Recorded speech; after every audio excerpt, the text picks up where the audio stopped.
Welcome friends to another r/NuclearRevenge video.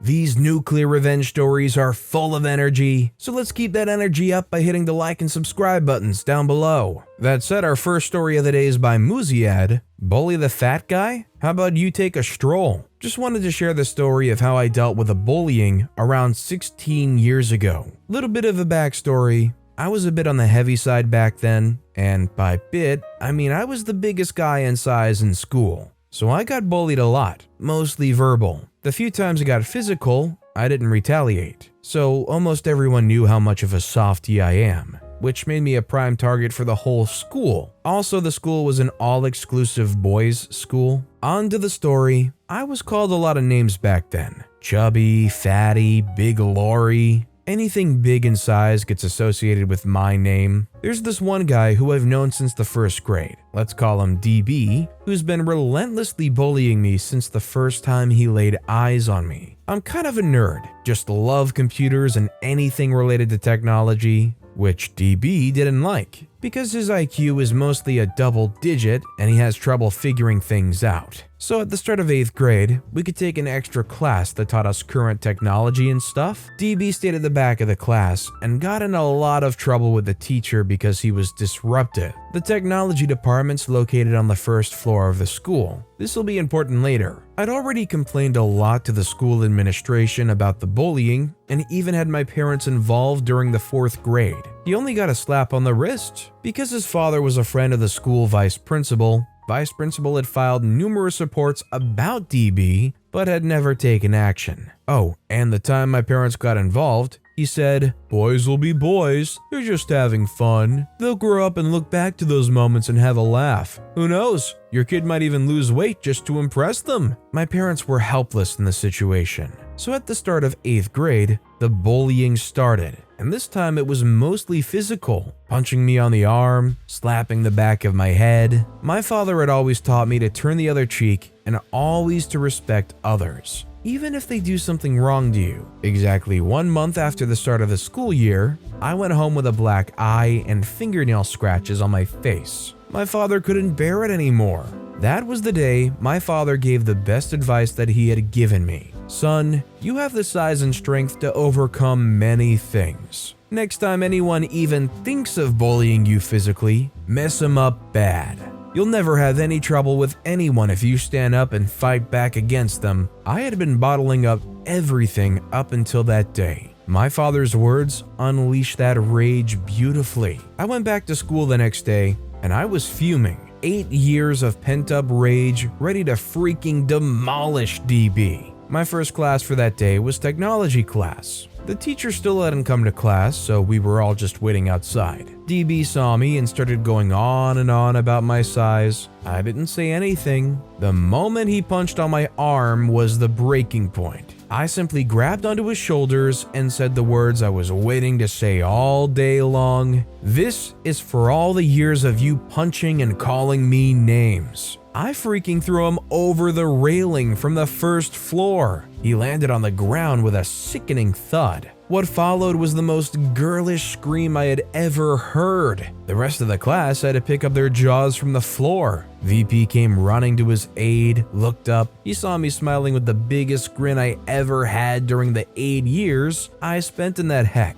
Parents were called, and what followed was a crap show. DB's father tried to punch me in the office in front of everyone. Principal, vice principal, 4 head teachers of the school, and the principal of the school board, who just happened to be on a visit to the school. My father got in front of him and laid a nice uppercut which dislocated his jaw. Police were called, and he was arrested for trying to assault a minor. Vice principal was fired because he had never taken any action against DB, even though he knew the whole story. DB had a broken shoulder and broken kneecap, which stopped him from playing soccer, which he loved. After the whole fiasco was sorted out, my father gave me some new advice. Just punch their lights out. Don't throw them from balconies. I never had any more trouble with bullies. They were scared of me. My next goal was to protect the other kids who were getting bullied. If I saw anyone bullying anybody, I would stand next to the kid and ask what's the problem. They would always apologize and leave. I could proudly say that I solved the bullying problem and our school barehanded. Well, good on OP for finally standing up against these people. Sometimes I like to harken back to the phrase, violence is never the answer, but sometimes it is. Growing up, have you ever been in a proper fight at school? Let me know in the comments down below. And our final story of the day is by UsedAd4905.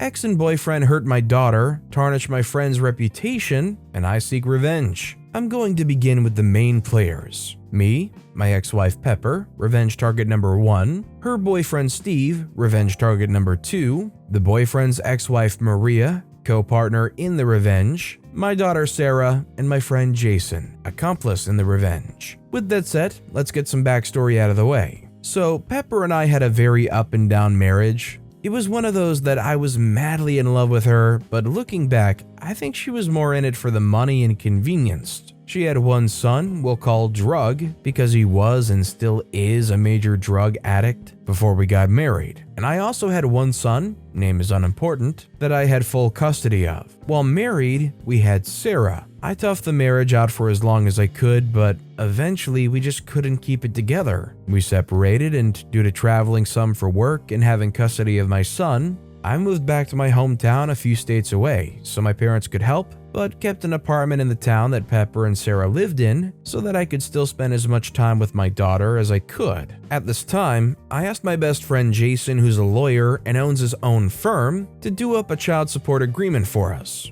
It's very important to note that we only addressed child support. It had nothing about custody or visitation or anything else in it, so for about a year, this is how it would work. I would spend a month with Sarah while my parents watched my other son, and then I would spend a month with my son. Almost exactly a year later, I could no longer afford keeping 2 households, and Pepper was wanting to move back to her hometown, which was in a different state but closer to where I lived. So I gave up the apartment and she moved. The new situation continued for a couple more years. Pepper and I remained friendly and even tried to reconcile the relationship a couple of times, but it wouldn't work out. I was still deeply in love with her, but we couldn't come to an agreement on things like where to live and such. I forced myself to try and move on and started dating. She'd been dating basically from the day after I moved out. Even though I still loved her, our relationship moved more into good friends than husband and wife, so she eventually meets Steve. I never was told much about Steve other than he was a certified ethical hacker, and that is what he did for employment. Important later. While they were dating, she would send me texts about their dates. She even texted me the day they first had sex together. This hurt deeply, and looking back, I think this is what she wanted, but I tried to play the part of good friend and confidant. Steve and Pepper had been dating for 6 months when out of the blue, she tells me they broke up, and she realized that she's madly in love with me. Since it's at the beginning of summer, she packs some suitcases and heads to my state. They were going to spend the summer with me and see if they like it or not. We had an amazing summer. All the kids are getting along. Drug even loved it here. So she makes it official. We're back together, and they're moving in.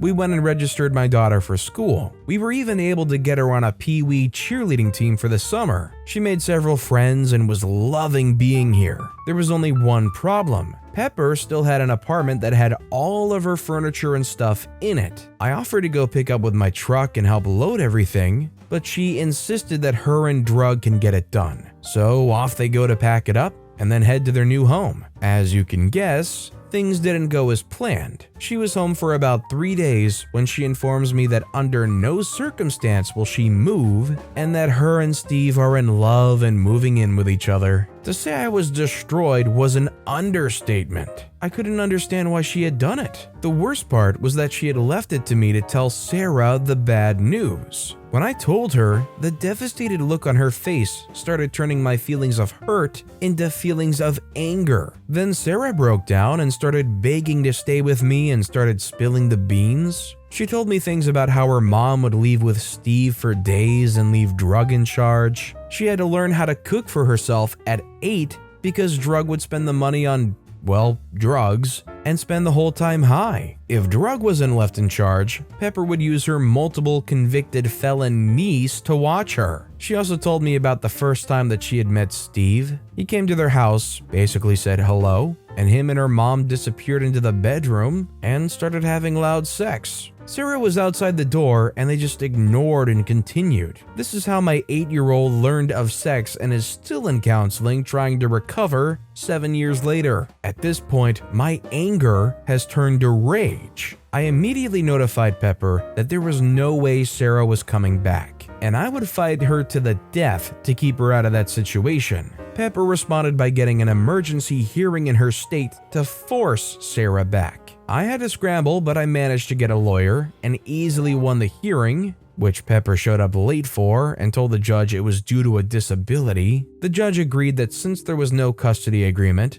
and with the troubling accusations, that it was best for now for Sarah to stay with me. I had won the first battle, but it was short-lived. Within an hour of the hearing, I started getting tons of phishing emails and texts. I was also getting password resets and MFA codes for my bank, Facebook, Reddit, and any other accounts. I knew that Steve was behind it. The very next day, Jason calls. His law firm's website, email, and phone account has been hacked. Because he had to disclose the hack to the court, and because he was working on a semi-high-profile case at the time, the FBI got involved. To say I was enraged was an understatement. These two people had destroyed me, harmed my daughter, and tarnished the reputation of my lifelong friend. It was time for them to pay, and pay dearly. I was a man on a mission. I spent hours digging up as much dirt as I could on Steven and Pepper. I had a lot of luck with Pepper. I found social media posts of her out late drinking that correlated to tardiness, and missed days at school for Sarah. I found tons of pics of her and two strange kids doing fun activities. I found neighbors that were willing to testify that Sarah had to come beg for food because she was either left with either drug or the felon. I knew I could bury her. Steve, on the other hand, had all of his accounts locked down. I couldn't find any dirt and it was driving me crazy. Then it hit me. Try LinkedIn. It paid off. There wasn't much posted through his account, but I found his ex-wife's account. I reached out to her, and she happily accepted. Maria and I became fast friends. She hated Pepper,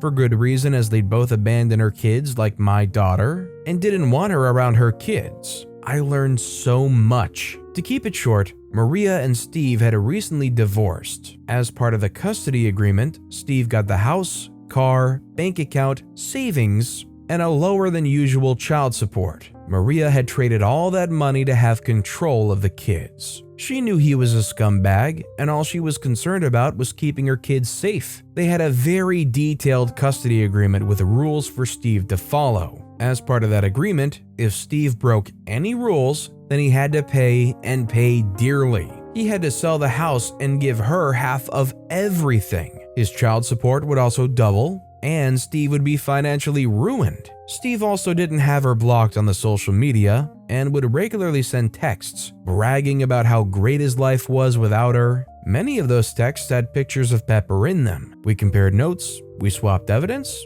we came up with a plan, and now it is time for revenge. First, I got with Jason. He let the FBI investigator know that I also had some hacking attempts, and we believed it was the same person. The investigator called quick. I gave him all the information I had and who I believed was doing it, and he asked a weird question. Do I know where Steve worked? Well, yes, I did, thanks to Maria. So apparently Steve wasn't as good as a hacker as he thought himself to be. They had already tracked back the hack on Jason to a business, the very same business Steve worked for. As soon as my conversation with the FBI was done, I called his work to lodge a complaint. I told the manager that someone was trying to hack me, and I was sure it was Steve. They of course didn't take it too seriously because I had no proof. What they didn't know was that they were soon going to be getting a visit from a special agent. The next week was absolute heck for Steve and Pepper. Pepper got served with divorce papers, and our lawyer got served with all the evidence I'd gathered. My lawyer said it was the most complete investigation he had ever seen. I had all 40 tardiness and 19 absences tied to nights out drinking with Steve. I had hard proof of them abandoning my daughter for days at a time.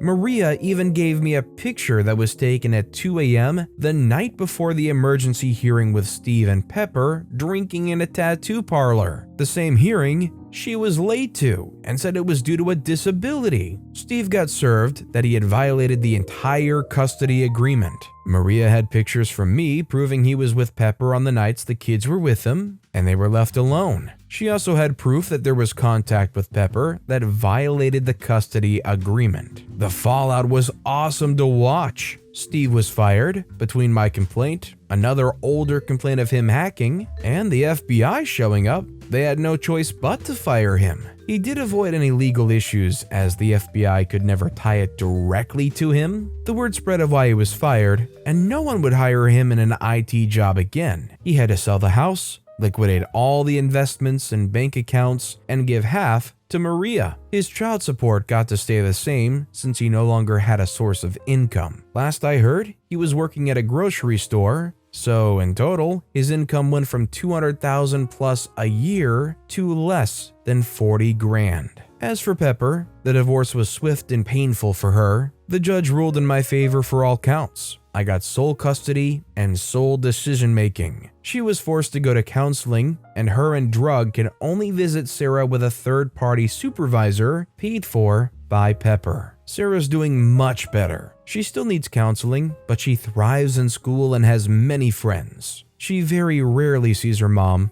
but she's much better off without her. I think it's great that Sarah has such a caring and dedicated and devoted father that they're willing to lay down all this legal in-court stuff just to protect them and make sure that they can stay with them and get the help they need and just foster a good environment for them to grow in. But with that being said, that's all the time we have for today. So of both of these stories, which one was your personal favorite and why? Let me know in the comments down below. And if you haven't yet, if you could like and subscribe, that would mean a lot to me. Whatever you do, whether it's liking, subscribing, turning notifications on, all of it helps grow this channel and I appreciate the heck out of it. So until next time, I'll see you all tomorrow with some more stories.